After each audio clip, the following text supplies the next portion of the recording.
আসসালামু আলাইকুম। আমাদের এরিকাগুলো দেখতে পাচ্ছেন কতটা ফ্রেশ এবং কতটা সুন্দর, এবং এই এরিকা আজকে একটু আমি টিপস আপনাদের সাথে শেয়ার করতে যাচ্ছি। এরিকাগুলোকে ফ্রেশ রাখতে চাইলে মাঝে মাঝে একটু হালকা আলোতে রাখতে হয়, এবং ইনডিরেক্ট সানলাইট বাসা বাড়িতে এরকম প্লেসে রাখবেন, তার গাছটা বেশ ভালো থাকবে।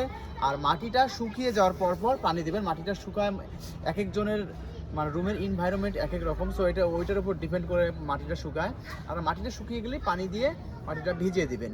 আর হচ্ছে প্রতি সপ্তাহে আপনারা ছত্রাকনাশক যে ওষুধগুলো আছে এগুলো 7 দিন পর পর স্প্রে করবেন। আর হচ্ছে যে নাইট্রো একটা ইয়ে আছে, বিষাক্ত মানে পোকামাকড় যেন এরকম রোগ ধরে অনেকের বাসায় বাড়িতে গাছগুলো পোকা খেয়ে ফেলে, এই জন্য একটা বিষ স্প্রে করতে হয়। এটা আপনি মাসে একবার করতে পারেন, তাহলেই আশা করি আপনাদের বাসায়ও গাছগুলো এরকম একদম ফ্রেশ এবং হেলদি থাকবে।